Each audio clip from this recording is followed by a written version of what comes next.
ہمارے چینل کے ساتھ جڑے رہنے اور مزید اپڈیٹس کے لیے اس چینل کو سبسکرائب، لائک اور شیئر کریں۔ مرکزی وزیر خزانہ نرملا سیتارمن نے پارلیمنٹ میں بجٹ 2022 پیش کیا۔ حکومت کے مطابق اس بجٹ میں خواتین، کسانوں، دلتوں اور نوجوانوں پر خصوصی توجہ مرکوز کی گئی ہے۔ اس کے علاوہ نرملا سیتارمن نے کہا کہ سب کی فلاح و بہبود ہمارا مقصد ہے۔ بجٹ 2022 میں 10 بڑے اعلانات کیے گئے ہیں، جن میں کہا گیا ہے کہ نوجوانوں کو 60 لاکھ نوکریاں دی جائیں گی۔ اگلے 3 سالوں میں 400 نئی جنریشن کے وندے بھارت ٹرینیں چلائی جائیں گی۔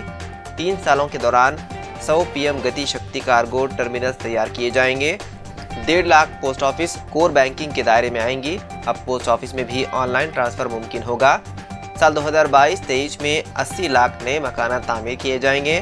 ملک میں ایک ڈیجیٹل یونیورسٹی بنائی جائے گی۔ 25,000 کلومیٹر طویل قومی شاہراہ 20,000 کروڑ روپے کی لاگت سے تعمیر کی جائے گی۔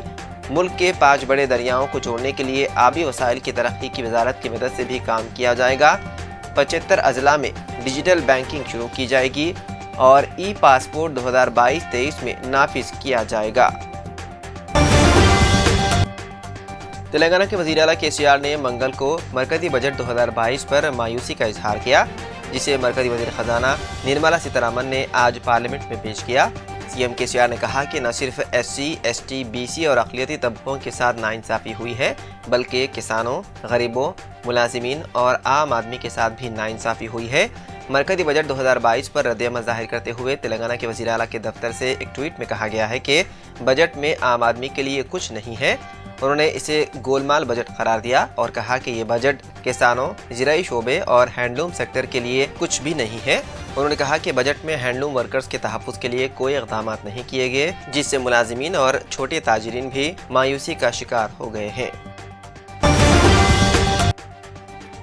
تلنگانہ کے وزیر اعلیٰ KCR نے منگل کو کہا ہے کہ حکومت جلد ہی ریاست میں 40,000 ملازمتوں کے لیے نوٹیفیکیشن جاری کرے گی۔ پرگتی بھون میں میڈیا سے بات کرتے ہوئے CM KCR نے کہا کہ حکومت نے ریاست میں اب تک 1,35,000 نوکریاں دی ہیں۔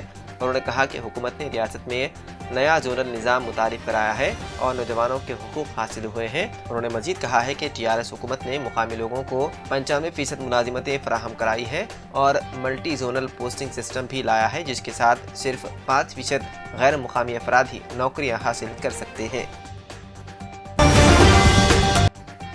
گریٹر حیدرآباد میونسپل کارپوریشن حدود میں 60 سال سے زیادہ عمر کے مریضوں کو اب تک پرائمری ہیلتھ سینٹر اور ویکسینیشن سینٹرز پر ہی بوسٹر ڈوز دی جاتی تھی۔ کووڈ-19 کے بڑھتے ہوئے معاملات کے پیش نظر میونسپل ایڈمنسٹریشن کے وزیر KTR اور وزیر صحت ہریش راؤ نے متعلقہ عہدیداروں کو بالترتیب تمام اقدامات کرنے کی ہدایت دی۔ جن لوگوں کو متعدد امراض ہیں اور جنہوں نے مختلف وجوہات کی بنا پر بوسٹر ڈوز نہیں لی ہے، وہ GHMC ہیلپ لائن نمبر 040-211-111111 پر کال کر سکتے ہیں۔ عہدیداروں نے عوام سے اس موقع سے فائدہ اٹھانے کی اپیل کی ہے۔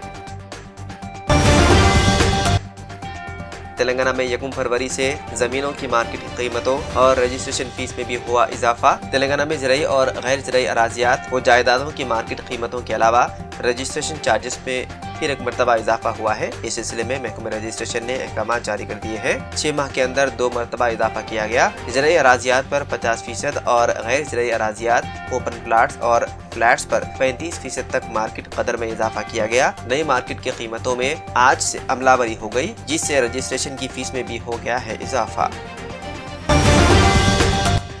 پیر کی رات حیدرآباد کے بولارام ریلوے اسٹیشن پر ایک جوڑے نے ٹرین کے آگے چھلانگ لگا کر لی خودکشی۔ تاہم یہ واقعہ منگل کی صبح منظر عام پر آیا۔ اس جوڑے کی شناخت وائی کنڈیا 55 سالہ اور اس کی بیوی بھو لکشمی 50 سالہ کے طور پر ہوئی ہے۔ وائی کنڈیا ایک آرمی اسٹیبلشمنٹ میں کلرک کے طور پر کام کرتا تھا اور سکندرآباد میں اپنی بیوی بھو لکشمی اور ایک بیٹی کے ساتھ رہ رہا تھا، جو کہ راچاکنڈا کمشنریٹ کے تحت نیتاجی نگر میں پولیس کانسٹیبل ہے۔ پیر کا یہ جوڑا اپنے گھر سے لاپتہ ہو گیا، جس کے بعد ان کی بیٹی نے کشائی گوڑا پولیس اسٹیشن میں شکایت درج کروائی۔ لاپتہ ہونے کا مقدمہ درج کرنے والی پولیس کو منگل کی صبح بولارام ریلوے اسٹیشن کے قریب ریلوے ٹریک پر جوڑے کی نعشیں ملی۔ نعشوں کو پوسٹ مارٹم کے لیے گاندھی اسپتال منتقل کر دیا گیا۔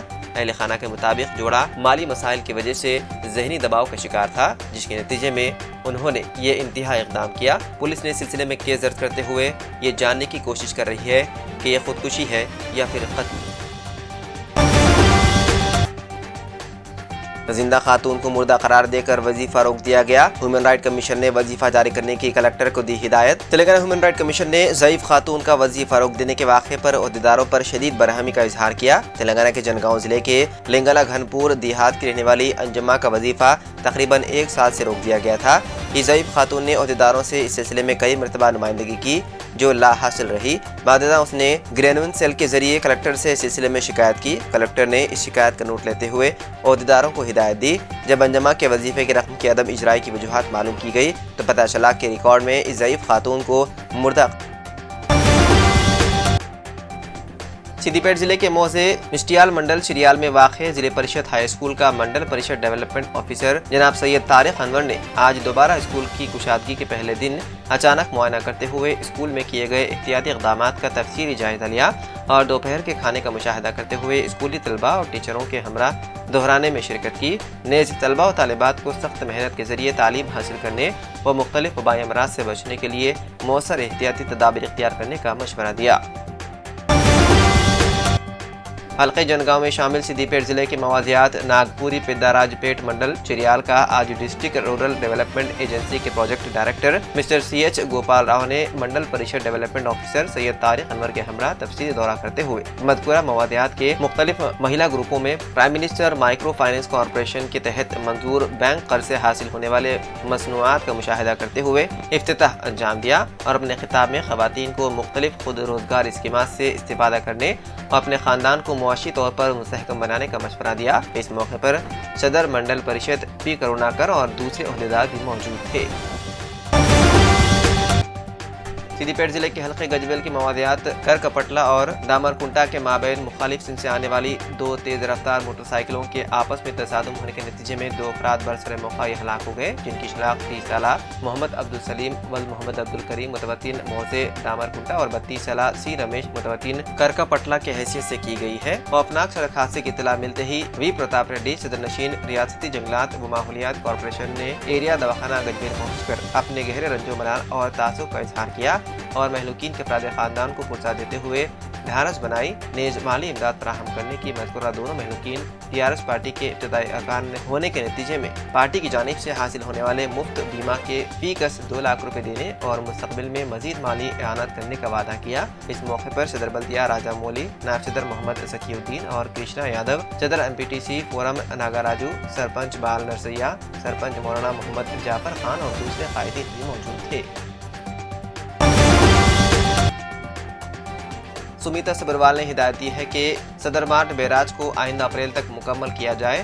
آج سمیتا سبروال نے ریاست کے خصوصی چیف سیکرٹری رجت کمار کے ہمراہ نرمل ضلع کے مامڑ منڈل کے پونکل گاؤں میں صدر مارکیٹ بیراج کے کاموں کا معائنہ کیا۔ اس موقع پر ریاستی وزیر جنگلات و ماحولیات اے اندرا کرن ریڈی کے علاوہ خانہ پور رکن اسمبلی ریکھا نائک، مدھول رکن اسمبلی G Vithal Reddy, S E engineer in chief Ramagundam Venkateshwar Rao, C I Srinivas Reddy, ضلع collector Musharraf Ali Farooqui, additional collector Ram Babu, E Rama Rao, R D O Rathod Ramesh, S D O Sevanti, M P D Os, M R Os, assistant engineers اور دیگر بھی موجود تھے۔ بھینسہ شہر کی مشہور دینی شخصیت مولانا تمیز الدین صاحب قاسمی حال مقیم مکہ کا گزشتہ شام کے اوقات میں اچانک قلب پر حملے کے باعث 55 سال کی عمر میں کریم نگر شہر میں انتقال ہو گیا، جس کی اطلاع کے ساتھ ہی بھینسہ کے مسلمانوں میں غم کی لہر دوڑ گئی۔ میت کو بھینسہ میں آبائی مقام واقع نئی آبادی نزد گورنمنٹ جونیئر کالج علاقے میں لایا گیا، جہاں سینکڑوں مسلمانوں اور علماء، حفاظ و دینی متعلمین نے ان کا دیدار کیا۔ مرحوم کی نماز جنازہ آج بعد نماز ظہر مسجد درگاہ شریف بھینسہ میں مولانا مظہر قاسمی کوروٹلا نے پڑھائی اور تدفین آبائی قبرستان احاطہ درگاہ خطیب صاحب نزد عیدگاہ میں عمل میں آئی، جس میں مختلف مقامات کے علماء کرام نے شرکت کی۔ مرحوم کے پسماندگان میں اہلیہ کے علاوہ ایک لڑکا اور 2 لڑکیاں بھی شامل ہیں۔